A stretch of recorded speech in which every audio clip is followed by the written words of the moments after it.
السلام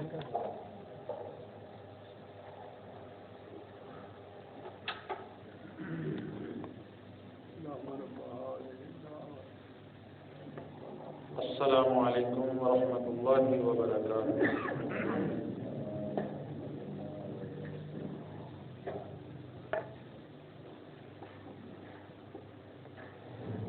الحمد للہ نحمده ونستعینه ونستغفره ونعوذ بالله من شرور انفسنا ومن سیئات اعمالنا، من يهده الله فلا مضل له ومن يضلل فلا هادي له، وأشهد أن لا إله إلا الله وحده لا شريك له، وأشهد أن محمدا عبده ورسوله.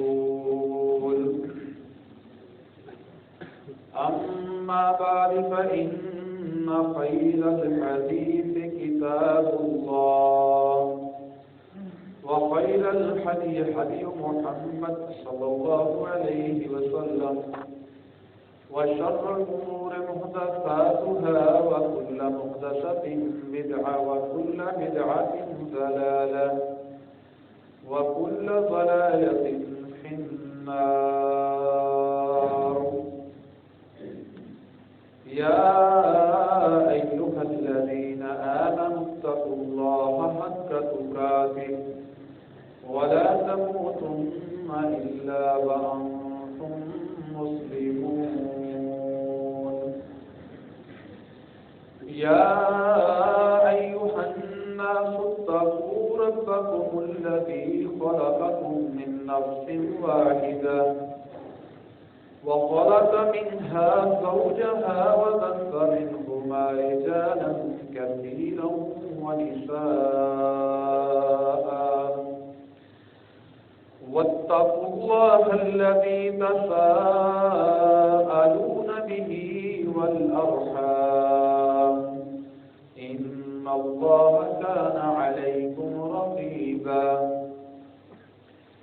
يا أيها الذين آمنوا اتقوا الله وقولوا قولا سديدا يصلح لكم أعمالكم ويغفر لكم ذنوبكم، ومن يطع الله ورسوله فقد فاز فوزا عظيما.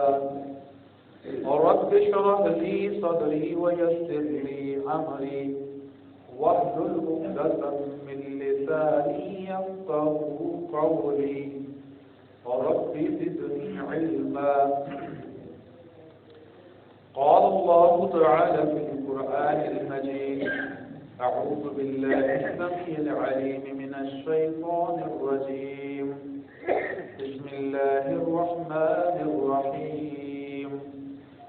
والعصر إن الإنسان لفي خسر إلا الذين آمنوا وعملوا الصالحات وتواصوا بالحق وتواصوا بالصبر.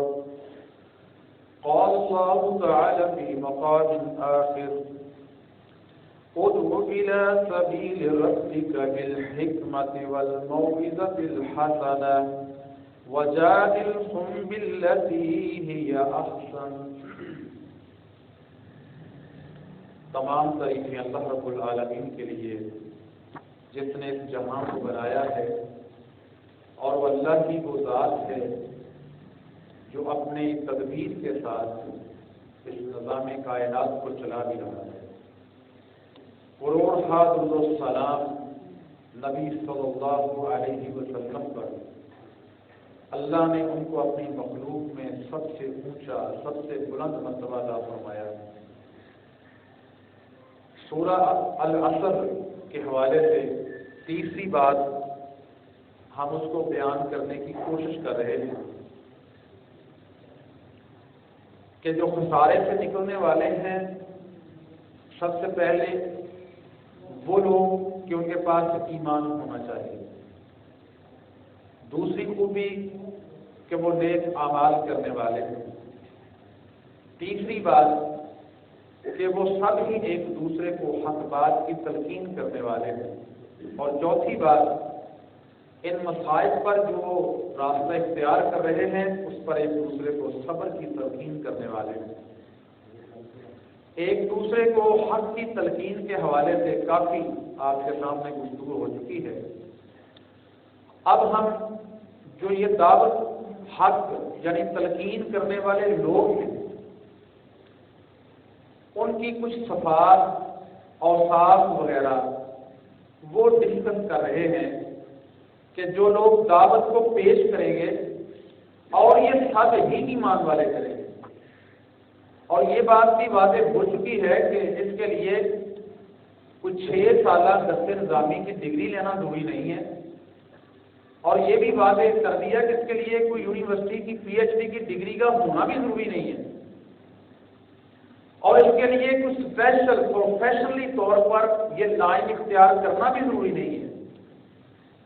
انسان جس بھی پروفیشن میں ہے، جس بھی فیلڈ کے اندر ہے اور جس بھی لیول پر ہے، دعوت کو پیش کرنا اس کے ذمے ہے، بلغوا عنی ولو آیہ۔ اگرچہ وہ تھوڑے مسئلے جانتا ہے، تھوڑی دین کی باتیں جانتا ہے، بہت زیادہ وہ دین کا نالج نہیں رکھتا، پھر بھی جو اچھائی وہ جانتا ہے وہ اس کو آگے پہنچانے کا ذمہ دار ہے، وہ اس کو آگے دوسروں تک پہنچانے کا ذمہ دار ہے۔ اور یہ ایک فرد کا کام نہیں، بلکہ یہ بات پھر میں بار بار دہراتا رہتا ہوں کہ یہ سب کا ہی کام ہے۔ وَتَوَاصَوْا بِالْحَقِّ، کہ وہ خسارے سے بچنے والے سارے ہی لوگ ایک دوسرے کو حق بات کی تلقین کرتے ہیں۔ اور ساتھ کے حوالے سے اب یہ دعوت تو پیش کرنی ہے، اس کے حوالے سے ہمیں اس انداز سے کام کرنا ہے کہ ہمارا جو دعوت کا کام ہو وہ کہیں غلط نتائج نہ ہم کو دے، بلکہ درست نتائج دے، یا ہماری دعوت کی جو محنت ہے کہیں بیکار نہ جائے، اس کا کوئی نہ کوئی نتیجہ نکلے۔ تو لہذا اس حوالے سے جو شخص یہ کام کرے گا اور یہ سب ہی کریں گے، ان کو چاہیے کہ اپنے اندر وہ اوصاف پیدا کریں جو کسی بھی داعی کے ہوتے ہیں۔ اگر ہم ان اوصاف کو چھوڑ دیں اور اپنی مرضی سے جس طرح ہمارا دل چاہے لوگوں کو ہم گائیڈ کرنا شروع کر دیں، تو وہ ہمارا راستہ کو نتائج فراہم ہمیں نہیں کرے گا، بلکہ ہو سکتا ہے کہ دعوت کا وہ انداز کو نیگیٹو نتائج جو نا ہمیں دے دے، غلط نتائج جو نا وہ سامنے لے آئے۔ تو اس کے حوالے سے بہت سارے پوائنٹ ہیں، کچھ پوائنٹ گزشتہ جمعہ میں نے آپ کے سامنے رکھے کہ سب سے پہلے تو یہ ضروری ہے کہ ایمان موجود ہو۔ ایمان نہیں ہے تو سارے عمل ہی بیکار ہیں۔ اور دوسری بات یہ ہے کہ دعوت جس چیز کی دینا چاہتا ہے اس کا علم جس طریقے سے دینا چاہتا ہے اس کا فہم، دونوں چیزیں اس کے پاس ہونا ضروری ہے۔ اور علم تو بنیادی چیز ہے۔ اسلام اس وقت دنیا کے اندر وہ واحد دین ہے، باقی ادیان باطل ہیں، جہاں پر ان کے رب کی طرف سے علم حاصل کرنا لازم ہے مسلمان کے لیے۔ اور کون سا علم؟ قرآن مجید کے اندر اللہ فرماتے ہیں فَاعْلَمْ أَنَّهُ لَا إِلَٰهَ، کہ تم، یہ حکمن بات ہے کہ آپ اس بات کو جان لو کہ اللہ کے علاوہ کوئی معبود نہیں ہے۔ اور ہمارے نبی پر جو پہلی وحی آئی تھی تو وہ علم کے حوالے سے، پڑھنے کے حوالے سے، اقرأ بسم ربک الذی خلق خلق الانسان من علق اقرأ وربک الاکرم الذی علم بالقلم، کہ اپنے رب کے نام کے ساتھ پڑھنے کا یہ امت جہالت کے لیے نہیں ہے، علم اس کے لیے لازم ہے۔ یہ جو لوگ سمجھتے ہیں نا کہ علم کی کیا ضرورت ہے، کوئی بات نہیں، علم کی بنیاد اللہ کی توحید ہے، علم کی بنیاد اللہ کی وحی ہے۔ اس کے بعد آپ اپنے تجربات سے جو حاصل شدہ علم، جس کو آپ سائنس کہتے ہیں، جس کو آپ فنون کہتے ہیں، اس کو حاصل کرنا بھی اسلام ممنوع قرار نہیں دیتا، بلکہ اس کو حوصلہ افزائی کرتا ہے کہ اس کے اندر آگے بڑھ کے قوموں سے آگے نکلو۔ یہ اسلام اس بات کو پورا اپریشیٹ کرتا ہے، بلکہ میں سمجھوں گا لازم قرار دیتا ہے کہ دوسری قوموں سے آگے ہم نے بڑھنا ہے۔ لیکن جو علم کی اساس اور بنیاد ہے وہ اللہ کی وحی ہے، اللہ کی توحید ہے، کہ انسان سب سے پہلے اپنے رب کی پہچان کرے، توحید کو سمجھے، اللہ کی وحی کو سمجھے، اس کے بعد پھر اپنے علوم و فنون کو حاصل کرے۔ اس پر کوئی کسی قسم کی پابندی نہیں ہے کہ وہ سائنس، وہ آرٹ کے علوم پڑھے، وہ کوئی ٹیکنالوجی کے اندر آگے بڑھے، وہ کسی مینجمنٹ سائنسز کے اندر آگے بڑھے، کوئی مسئلہ نہیں ہے، لیکن اس کی بنیاد توحید پر ہوگی کہ ایک مینجمنٹ کرنے والا بھی اللہ کو جانتا ہو، ایک آپریشن تھیٹر کے اندر موجود ڈاکٹر سرجن بھی رب سے پورا متعارف ہو، ایک سول انجینئرنگ جو پلانے بنا رہا ہے، بلڈنگیں کھڑی کر رہا ہے، بڑی بڑی انفراسٹرکچر بنا رہا ہے، وہ بھی اس بات کو جانتا ہو کہ اس کے رب کا، اس کی توحید کیا ہے، شرک کیا ہے، اور وحی کا علم کیا ہے، وہ جانتا ہو۔ اس کے بعد وسیع فیلڈ ہے، وہ جو چاہے حاصل کرے۔ یرفع اللہ الذین آمنوا منکم والذین اوتوا العلم درجات، اللہ نے تم میں سے جو ایمان والے اور جن کو اللہ نے علم دیا ہے اس کو درجات میں اوپر رکھا ہے۔ علم والے درجات میں اللہ نے ان کو اوپر رکھا ہے۔ اور نبی صلی اللہ علیہ وسلم کا حدیث تو سب نے سنی ہے، طلب العلم فریضۃ علی کل مسلم، کہ ہر مسلمان صاحب علم ہونا چاہیے، وہ جاہل نہیں ہونا چاہیے۔ تو لہذا علم کا ہونا بہت ضروری ہے، اور اس کے لیے صرف فضول لٹریچر کو، فضول انفارمیشن کو اپنے دماغ کے اندر بھرتے جانا یہ کوئی عقل مندی نہیں ہے۔ صحیح نالج جس کی اس کو ضرورت ہے، اس کو سمجھنا، اس کے لیے وقت لگانا، اس کی اسٹڈی اور اس کے مطالعہ کرنا، یہ بہت ضروری ہے۔ اور مسلمان ہمیشہ اپ ڈیٹ رہتا ہے، وہ بیک اسٹیپ میں نہیں ہوتا۔ نبی صلی اللہ علیہ وسلم کو دیکھ لیں، آپ کی امت کیسے تیار ہوئی، اور اپنی ہسٹری کو دیکھیں، مسلمان کتنے اپ ڈیٹ رہتے تھے، لیکن اب ہم نے سارا سسٹم ہی الٹ کر دیا ہوا ہے۔ تو لہذا اپنے نالج کو ہمیشہ تر و تازہ رکھیں، مطالعہ کے اندر ہی رہیں، کہ آپ کے ہاتھ میں کبھی دین کی کتاب ہو، کبھی دنیا کے نظام کو سمجھنے کا آپ کے ہاتھ میں کوئی بک ہو، کبھی یعنی کہ یہ سارے نظام آپ جانیں۔ اس کے لیے بہرحال تیسری بات ہے علم و کردار، کہ آپ کے پاس یہ وہ اوصاف ہیں جو ایک دعوت دینے والے کے اندر ہونے چاہیے، جس نے دنیا کو دین سمجھانا ہے، جس نے دنیا کو گائیڈ کرنا ہے، جس نے صحیح رہنمائی کرنی ہے، وہ نیرو مائنڈ بن کر بڑی سی نالی کے اندر چلتے رہنا، یہ تو مسلمان کا شیوا تھوڑا ہے۔ نہیں، مسلمان کھلے دل کا براڈ مائنڈ ہوتا ہے، اور بڑی وسعت کے ساتھ، وسعت قلبی کے ساتھ وہ زندگی بسر کرتا ہے، وہ تنگ دل نہیں ہوتا۔ لہذا اس کا تیسرا جو پوائنٹ ہے کہ ایسا داعی جس نے، ہم سب نے یہ کام کرنا، وہ ہمارا کردار ہو، کہ ہمارا عمل اور کردار اس ایمان اور اس علم کے سانچے کے اندر ڈلا ہوا ہو۔ ورنہ اگر ایسا نہیں ہے، کردار اچھا نہیں ہے، قول اور فعل کے اندر تضاد پایا جا رہا ہے، تو کون اس کی بات کو سنے گا، کون اس کو مانے گا؟ قرآن مجید کے اندر دیکھیے، اللہ نے سورۃ البقرہ میں فرمایا کہ ہم دنیا کو نیکی سکھائیں، دنیا کو اچھا بنانا چاہیں، اور خود بننے کی کوشش نہیں، خود بانی نہیں رہے۔ ہم دنیا کو صحیح راستے پہ لے کے آنا چاہیں، خود ٹیڑھے ہوئے ہو، کون ہماری بات کو مانے گا؟ ہماری بات کا کیا اثر ہوگا؟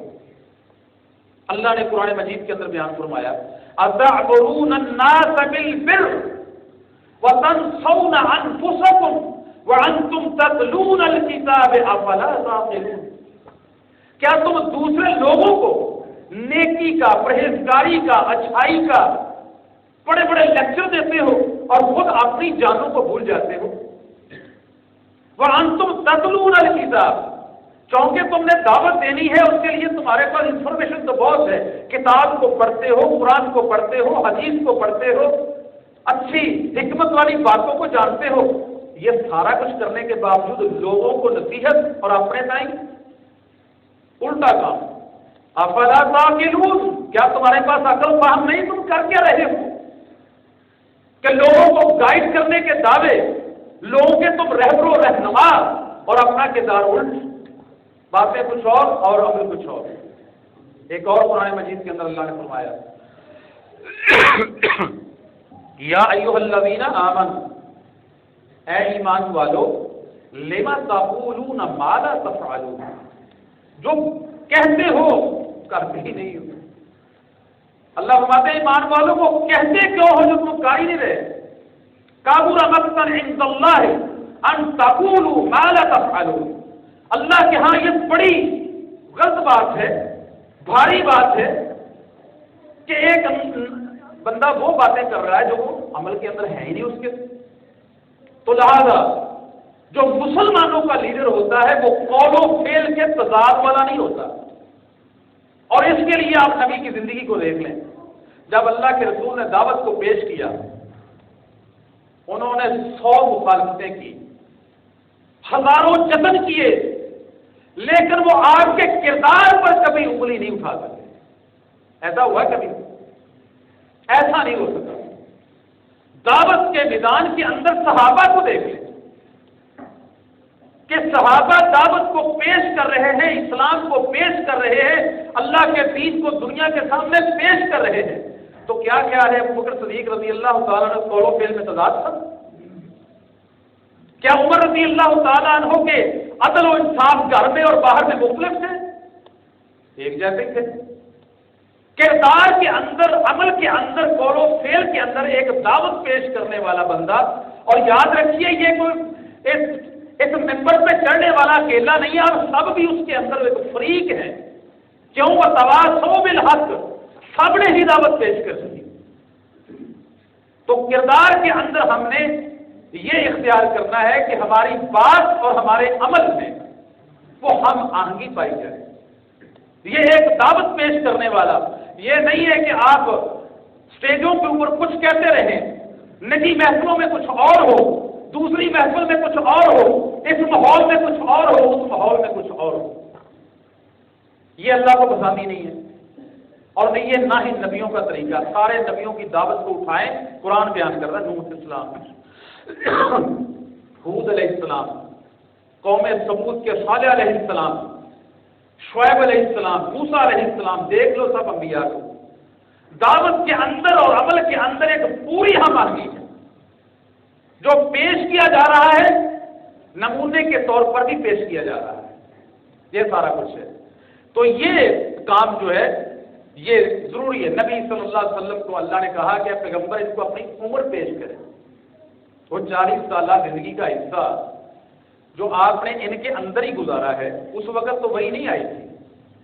آپ ان کے معاشرے کے اندر انہی کے ساتھ کاروبار بھی کرتے تھے، رہن سہن تھا، محلے داری تھی، ہمسائیگی تھی، رشتہ داری تھی۔ آپ ان کے سامنے اپنی عمر کو پیش کریں، اپنی لائف کو پیش کریں۔ کیا وہاں پر اگر کوئی جھوٹ نہیں ہے، وہاں پر فراڈ نہیں ہے، تو کیا ایک اللہ کے لیے فراڈ ہوگا؟ ایسے تو نہیں ہو سکتا۔ تو لہذا یہ نقطہ اپنے ذہن میں بٹھا لیجیے۔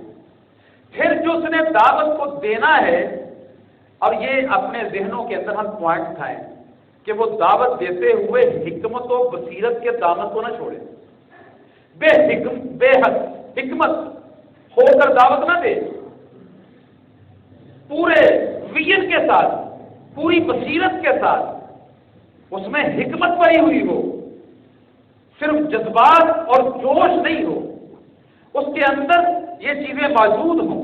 ادعو الی سبیل ربک بالحکمہ والموعظۃ الحسنہ، کہ اللہ کی طرف بلاؤ حکمت کے ساتھ، بصیرت کے ساتھ، ورنہ غیر حکیمانہ انداز ہو تو جس کو دعوت دیتے ہیں وہ آپ کی ایک مجلس اٹینڈ کرے گا، 2 کرے گا، اور پھر اس کے بعد آپ سے دور ہونا شروع ہو جائے گا، وہ آپ کی بات کو نہیں سمجھے گا۔ تو لہٰذا یہ حکمت و بصیرت اس کو سمجھنا ضروری ہے، تاکہ جب ہم کسی سے ڈائلاگ کریں، کسی کو سمجھائیں، تو وہ ساری چیزیں ہمارے مد نظر ہوں جو ہمارے مخاطب کے اندر وہ اس کے اندر ہم کچھ چیز خوبی پیدا کرنے کے لیے ایک دائی کے اندر ہونی چاہیے، اور یہ آہستہ آہستہ کوشش کرنے سے آ جائیں گی۔ اور اس کے بعد ایک اور اہم نقطہ جو دعوت پیش کرنے والے کا ہے وہ یہ ہے کہ وہ بردبار ہو، جذباتی نہ ہو، وہ حلیم الطبع ہو، وہ خونخوار نہ ہو، فتوے باز نہ ہو، ایسا کام نہیں۔ قرآن مجید کے اندر بہت ساری جگہوں پر اس کی دلیلیں موجود ہیں۔ ایک گزشتہ جمعہ میں نے آپ کے سامنے قرآن مجید کی آیت تلاوت کی تھی کہ اللہ فرماتے ہیں کہ وَلَا تَسْتَوِي الْحَسَنَةُ وَلَا السَّيِّئَةُ، کہ اچھائی اور برائی، جو غلط بہیویئر اور اچھا بہیویئر برابر تو نہیں ہے، لیکن اے دعوت پیش کرنے والے، سب سے اچھی بات اسی کی ہے جو اللہ کی طرف بلاتا ہے، تو اللہ کی طرف بلانے والے اس کو اللہ مخاطب ہے، ادفع بالتی ہی احسن فاذا الذی بینک وبینہ عداوۃ کأنہ ولی حمیم۔ اللہ فرماتے ہیں کہ سب سے اچھی بات اس کی ہے جو اللہ کی طرف دعوت دینے والا ہے، اور وہ اللہ کا ولی فرما بردار بھی ہے، عمل بھی اس کے ٹھیک ہے۔ تو اللہ فرماتے ہیں کہ پھر وہ یہ کام کرے جب اس نے اللہ کی طرف بلانا ہے تو لوگوں کے غلط رویوں کو اچھے انداز سے پلٹائے۔ ادفع بالتی ہی احسن، اگر ایسا ہوگا پھر جو اس کے اور تمہارے درمیان کوئی دیوار حائل ہے، قریب نہیں آ رہے، جب ایسا انداز ہوگا تو اللہ کہتے ہیں کہ پھر تمہارے اور اس کے درمیان دوستی پیدا ہو جائے گی۔ جب دوستی ہوگی آپ کی بات سنے گا، آپ کی بات کو سمجھنے کی کوشش کرے گا، آپ کو وہ انڈرسٹینڈ کرے گا، آپ کی باتوں کو اپریشیٹ کرے گا، آہستہ آہستہ اس کے اندر تبدیلی واقع ہو۔ تو یہ اور ایک اور قرآن مجید کے اندر ایک اور مقام پر اللہ نے فرمایا یہ درست طبیعت سخت گیر ہونا تو اللہ کو پسند نہیں ہے۔ فَبِمَا رَحْمَةٍ مِّنَ اللَّهِ لِنْتَ لَهُمْ، نبی کو اللہ نے مخاطب کیا صلی اللہ علیہ وسلم کہ اے پیغمبر، بس یہ آپ کے اوپر رب کی رحمت ہے۔ کس چیز کو رحمت کہا؟ فَبِمَا رَحْمَةٍ مِّنَ اللَّهِ فَبِمَا رَحْمَةٍ مِّنَ اللَّهِ لِنْتَ لَهُمْ، کہ آپ لوگوں کے لیے بڑے نرم ہیں، یہ رحمت اللہ نے کہا ہے۔ فَبِمَا رَحْمَةٍ مِّنَ اللَّهِ لِنْتَ لَهُمْ، آگے اللہ نے کیا فرمایا؟ وَلَوْ كُنْتَ فَظًّا غَلِيظَ الْقَلْبِ لَانفَضُّوا مِنْ حَوْلِكَ، اگر آپ سخت دل والے ہوتے، درست طبیعتوں والے ہوتے، سخت گیر ہوتے، تو جو آپ کے گرد اتنے جان نثار جمع ہوئے، جو آپ کی ایک ایک بات پر اپنا سب کچھ فدا کر دینا چاہتے ہیں، یہ سارے ہی آپ سے بھاگ جاتے ہیں۔ ریزن کیا ہے؟ کہ آپ نرم کو ہیں، حلیم الطبع ہیں، آپ ان کے ساتھ شفقت سے پیش آتے ہیں۔ اور آگے کیا فرمایا؟ فاعف عنہم، غلطیاں کرتے رہتے ہیں، درگزر کر لیجیے، یعنی کہ ان سے غلطیاں ہوتی رہتی ہیں، درگزر کرتے رہیں۔ واستغفر لہم، درگزر بھی کریں اور پھر ان کو علیحدگی میں ان کے لیے استغفار بھی کر دیا کریں، یا اللہ ان کو معاف کر دے، غلطی کر بیٹھے۔ اللہ اکبر، یار یہ تو بڑا اعلیٰ ترین مقام ہے کہ کوئی کسی کی غلطی بھی معاف کر رہا ہے، پھر تنہائی میں بیٹھ کر ہاتھ اٹھا کے اس کے لیے بخشش کی دعائیں بھی کر رہا ہے۔ یہ اللہ نے اپنے نبی سے کہا ہے، فاعف عنہم واستغفر لہم، غلطیاں کر رہے ہیں، درگزر کر لیں اور ان کے لیے استغفار بھی کریں۔ تو ساتھ ایک اور بھی کام فرمایا، وَشَاوِرْهُمْ فِي الْأَمْرِ، جب آپ کوئی کام کرنے لگے تو ان کو اپنے مشورے کے اندر بھی بلا لیا کرو، ان کی حوصلہ افزائی ہو جائے گی، وہ اور آپ کے قریب آ جائیں گے، ان کی مشاورت بھی ان سے کر لیا کریں، پھر اس کے بعد جو فیصلہ کر لیں فَإِذَا عَزَمْتَ فَتَوَكَّلْ عَلَى اللَّهِ، جب مشاورت کے بعد کوئی فیصلہ کر لے پھر کر گزرے توکل اللہ پہ چھوڑ دیں تو اس کے نتیجے صحیح نکلیں گے۔ کیسا اللہ نے سمجھایا ہے داعیوں کو، دعوتوں کو پیش کرنے والے ایک ایک مسلمان کے لیے یہ لقد کان لکم فی رسول اللہ اسوۃ حسنہ لمن کان یرجو اللہ، اور لوگوں اللہ کے رسول کی زندگی، اللہ کے رسول کی ذات تمہارے لیے سراپا نمونہ ہی نمونہ ہے۔ جس پہلو سے بھی نبی کو سٹڈی کرو، جس پہلو سے بھی تم زندگی گزار رہے ہو، اس پہلو سے نبی کی ذات سے تمہیں پوری رہنمائی ملے گی، مکمل رہنمائی ملے گی۔ تو اللہ نے کتنا پیارا یہاں فرمایا۔ لہذا دائی جو ہوتا ہے اگر سخت تغیر فتوے باز ہو، آپ خود سوچیں نا کہ آپ کو غلطی ہوئی ادھر سے فٹ میں فتوا آپ کے اوپر لگاؤں، جاؤ اسلام سے خارج ہو، کیا بنے گا آپ کا؟ کیا حال ہوگا؟ ہمارے بڑے بڑے کیا فتوے دے رہے ہیں، ایک دوسرے کو مسل کی بنیاد پر ایک دوسرے کو اسلام سے نکالتے جا رہے ہیں۔ کمال ہوگی، کلمہ وہ بھی پڑھ رہا ہے، کلمہ وہ بھی پڑھ رہا ہے، رب کو وہ بھی مان رہا ہے، رب کو وہ بھی مان رہا ہے، اور فتوے بڑے بڑی سٹیجوں سے آ رہے ہیں ایک دوسرے کے خلاف۔ دعوت کا یہ اچھا انداز ہے۔ اللہ اکبر۔ قرآن مجید کے اندر یہ سورہ ہے جو ہم جمعے کے دوسری رکعت میں پڑھتے ہیں نا، افلا ينظرون الى الابل كيف خلقت والى السماء كيف رفعت والى الجبال كيف نصبت والى الارض كيف سطحت فذكر انما انت مذكر لست عليهم بمسيطر۔ ذرا اس کا ترجمہ ضرور پڑھیے گا جا کے، پڑھتے تو ہم سنتے تو رہتے ہی ہیں نا، لیکن ہم نے کبھی غور ہی نہیں کیا یار یہ قرآن ہمیں جھنجھوڑ کیسے رہا ہے، قرآن ہمیں کیسے گائیڈ کر رہا ہے۔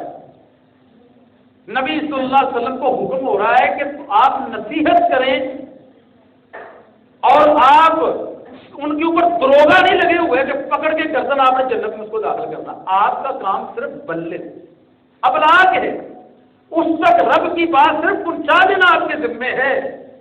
مان لے تو اپنی اس کی زندگی بن جائے گی، نہیں مانے گا تو آپ کا کیا نقصان ہے، آپ نے اپنا فرض پورا کیا۔ لیکن ہماری سوچ اس کے الٹ ہے، ہم کہتے ہیں جس سے ہم نے ڈائلاگ شروع کیا ہے وہ بدلتا کیوں نہیں ہے، وہ چینج کیوں نہیں ہو رہا، ہمیں اس سے غصہ آ رہا ہوتا ہے، ہمیں اس کے ساتھ پھر آہستہ آہستہ رویوں کو ہم چینج کر کے ایک نفرت اپنے دل میں پا لیتے، یہ سمجھتا ہی نہیں ہے بھئی یہ ہمارے ذمہ تھوڑا ہے۔ اگر نبی اس طرح ہی کرنے لگ جاتے تو 950 سال نوح علیہ السلام تو سائیکاٹرسٹ کے پاس جانے والے ہی ہوتے، وہ تو ذہنی مریض ہی ہو جاتے۔ 950 سال نوح علیہ السلام نے دعوت کو پیش کیا اور انہی لوگوں کے پاس بار بار جا کے پیش کیا، سینکڑوں سالوں تک جو بار بار انکاری نہیں کیا۔ اللہ نے قرآن میں فرمایا نوح علیہ السلام نے رات اور دن تنہائیوں میں اور مجموعوں کے اندر ہر جگہ پر ان کو دعوت دی، اور وہ ٹھٹھے مذاق بھی کرتے رہے، نبی کے اوپر آوازیں بھی کستے رہے، پھر بھی ان کو دعوت دیتے رہے، غصے میں نہیں آئے، کچھ بھی نہیں کیا۔ 950 سال کی مدت ہم ایک مجلس کے اندر دوسرے بندے کو پورا ہی مومن بنانا چاہتے ہیں، ہم 2-4 میٹنگیں ہو جائیں، اس کو 2-4 جذباتی جو مسئلے ہمیں آتے ہیں اس کو بیان کرنے کے بعد ہم پوری توجہ کرتے یہ بدلا ہے کہ نہیں بدلا۔ تو اللہ کے بندو یہ دل میرے رب کے اختیار میں تیرے اختیار میں کہاں پہ آ گیا؟ اللہ نے نبی سے کہا ہے کہ اے پیغمبر جس کو پسند کرتے ہیں ضروری نہیں کہ وہ ہدایت پر آ جائے۔ نبی کی دعوت سے زیادہ مٹھاس کس میں ہو سکتی ہے؟ انک لا تہدی من احببت، اے پیغمبر جس کو عام محبت کے ساتھ اسلام میں لے کے آنا چاہے ضروری نہیں وہ ہدایت پر آئی جائے، ضروری نہیں ہے، یہ اللہ کی ذات ہے، وہ جس کو چاہے ہدایت نصیب کر دے۔ ہمارے ذمے جو ڈیوٹی ہے وہ ہے جو اللہ نے لگائی وہ ان تک پہنچانا ہے۔ تو بات کریں پہنچانے کے لیے اللہ نے نبی کو بیان کیا فذکر انما انت مذکر، اے پیغمبر تو نصیحت کر، تو بیان کر، تو بات کر، لوگوں کو سمجھا، کیوں تو صرف سمجھانے والا ہے. لست علیہم بمسیطر، آپ ان لوگوں کے اوپر دروگا نہیں ہے، یعنی کوئی آپ ان کے اوپر گارڈ ہی لگے ہوئے کہ گن پوائنٹ پہ لے کے چلو ادھر لائن سیدھی کرو، ایسے نہیں ہے آپ. لست علیہم بمسیطر، لیکن یہ دعوت پیش کرنے سے پہلے اللہ نے 4 باتوں کو بیان کرنے کے بعد نبی سے کہا ہے کہ تم نے دعوت کو پیش کرنا ہے. وہ 4 باتیں کیا ہیں؟ مثال کے ساتھ اللہ نے بیان کی ہے، جس کے اندر بڑے لطیف، بڑے بریک نقاط کے ساتھ ایک دائی کی صفات کو بیان کیا گیا. افلا ينظرون الى الابل كيف خلقت، کیا دیکھا نہیں کہ اللہ نے اونٹوں کو کیسے بنایا ہے؟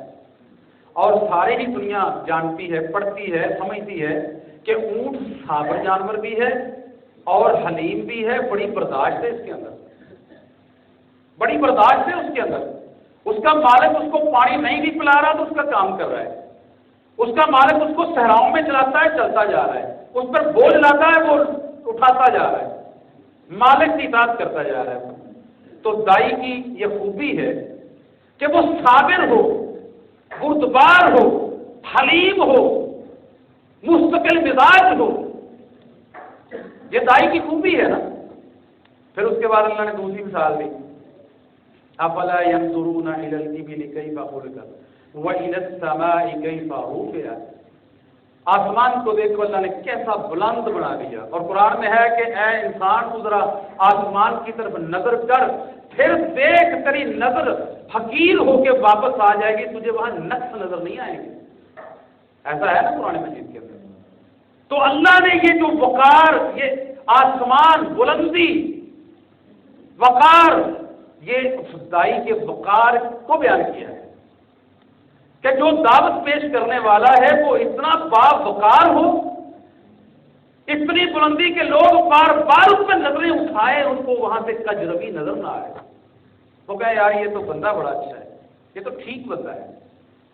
اور تیسری بات، وَإِلَى الْجِبَالِ كَيْفَ نُصِبَتْ، تو دیکھو اللہ نے پہاڑوں کو کتنا زبردست مضبوطی سے گاڑا ہے. آج کل مائننگ ہوتی ہے نا، یہ کھوڑا میں سالٹ مائن ہے، میں نے اس کو کافی دیر اسٹڈی کیا جب یونیورسٹی میں تھا. وہ ڈیپ جو ہے وہ بڑی سینکڑوں میٹر ڈیپ تک جو ہے نا اس کو نمک نکالا جا رہا ہے. وہ رومڈ پلر ٹیکنالوجی کے تحت وہ جتنا چاہے نیچے چلتے جائے نمک نکلتا ہے، سینکڑوں میٹر تک بھی نیچے چلے جائیں تو نمک. تو پہاڑ جو ہے آپ اس کو جیسے جیسے نیچے جائیں گے ویسے ویسے اس کی بنیادیں جو نیچے میگما تک چلتی چلی جائیں گی. پورا کرسٹ جو 35 کلومیٹر گہرا ہے، کہیں سے 7 کلومیٹر جو زمین کا کرسٹ ہے، اوپر کی لیئر ہے، یہ 7 سے لے کے 35 کلومیٹر کی اس کی جو نا تھکنس ہے. تو وہاں تک یہ پہاڑ گہرائی تک جاتے ہیں، وہاں تک یہ جاتے ہیں. تو اللہ نے کہا یہ اتنا مضبوط، مطلب یہ ہے کہ یہ اپنے اس مقام سے ہلنے والا نہیں ہے. تو دعوت دینے والا اپنے مشن میں، اپنے عقیدے میں، اپنے منہج میں، اپنی دعوت میں اتنا مضبوط ہو کہ ادھر سے فکری انتشار، ادھر سے فکری انتشار، ادھر سے تکلیفیں، ادھر سے تکلیفیں، پر دائی ڈٹا ہوا ہے، وہ اپنے میدان کو چھوڑ نہیں رہا. دائی مضبوط ہے. پھر اس کے بعد اللہ نے فرمایا وَإِلَى الْأَرْضِ كَيْفَ سُطِحَتْ، زمین کو دیکھو، یہ زمین اللہ کی ہے. اللہ کے دشمن بھی اس کے اوپر رہ رہے ہیں، اللہ کے دوست بھی اس کے اوپر رہ رہے ہیں، اللہ کی عبادت کرنے والے بھی، اللہ کو للکارنے والے بھی اسی پر ہیں. اللہ اسی زمین سے دشمنوں کو بھی رزق دے رہا ہے اور اسی زمین سے اپنے دوستوں کو بھی دے رہا ہے. اور یہ دائی جو ہے اتنا وسیع الصف، اتنا مستق قلب والا ہو کہ اس کا اپنا بھی اور اس کا بیگانہ بھی اس کے دل کے اندر جگہ پا لے تاکہ وہ اس تک اپنی دعوت کو پہنچا سکے. یہ دعوت دینے والے کی خوبیاں. پھر اللہ کہتے ہیں پیغمبر فذکر، یہ خوبیاں آ گئی، اب تو اس قابل ہو چکا ہے کہ اب تو نصیحت کر، لیکن اس کے باوجود بھی صرف تو نصیحت کرے گا، ان پر دروگا نہیں بنے گا، دروگا ان کے اوپر نہیں بنے گا۔ تو لہذا یہ وہ پوائنٹس ہیں جو ایک دائی کو اختیار کرنے کی ضرورت ہے، اور ہم سب ہی دائی ہیں، طالب علم بھی دائی ہے، اور ایک آفیسر بھی دائی ہے، اور ایک مزدور بھی دائی ہے، سارے ہی دائی ہیں۔ جس طرح نبی صلی اللہ علیہ وسلم نے فرمایا کہ کلکم راع وکلکم مسئول عن رعیتہ، تم میں سے ہر کوئی ذمہ دار ہے، اور ہر کسی سے اس کی ذمہ داری کے بارے میں سوال کیا جائے گا، اس سے پوچھا جائے گا، تیرے ذمے سے اتنے لوگ، تیرے ساتھ اٹیچ سے اتنے لوگ، بتاؤ تو نے کیا کیا۔ یہ سارا کچھ اللہ رب العالمین سوال کر کے پوچھیں گے۔ اور ایک اور پوائنٹ ہے، وہ یہ ہے کہ جو دعوت پیش کرنے والا ہے وہ ایسا انسان ہونا چاہیے جو کہ کامیاب زندگی اور پرسکون زندگی بسر کرنے والا ہو۔ مثال میں دیتا ہوں، ہمارے ایک جاننے والے ساتھی تھے، جب ہم اسٹوڈنٹ تھے وہ بھی اسٹوڈنٹ تھے، اس نے درمیان میں پڑھائی چھوڑ دی، جذبات کے اندر آگے نا، جذبات بھی بڑے ابھار دیے جاتے ہیں، جذبات کے اندر آگے اس نے کتابیں پھینکی، چلو ختم۔ انہوں نے کہا جی میں دعوت پیش کروں گا۔ اب وہ اس کے کولیگس جو ساتھی تھے، جو کلاس فیلو، کوئی کالج فیلو، کوئی پرانے جو ملنے والے تھے، اب وہ ان کو دعوت پیش کرتا، وہ اسے جان چھڑاتے۔ کیوں چھڑا رہے ہیں بولا؟ اچھا کئی اظہار کرتے یار تو تے لفنڈر ہو گیا، سانو بھی کرنا ہی، ساڑیاں کلمہ ضائع کریے۔ مطلب کیا کہ ایک دعوت پیش کرنے والا اپنے فیلڈ کا ناکام انسان نہیں ہوتا۔ اگر ایک طالب علم ہے کلاس کے اندر ہے، وہ طالب علم کا جذبہ ہے کہ میں لوگوں کو دعوت پیش کروں، لیکن وہ میتھ کے اندر محنت نہیں کر رہا، وہ فزکس میں محنت نہیں کر رہا، کیمسٹری میں محنت نہیں کر رہا، جب ٹیسٹ ہوتے ہیں وہ فیل ہوتا جا رہا ہے، دوسرے اسٹوڈنٹ کہیں گے یار تیری گل مان کے ساڈا بھی یہی حال ہونا ہے۔ ہوگا کہ نہیں یہ بات؟ مجھے آپ یاد آئے عبداللہ بہاولپوری رحمۃ اللہ علیہ، یہ حافظ سعید صاحب کے ماموں اور سسر بھی ہیں، ماموں بھی ہیں سسر بھی ہیں۔ وہ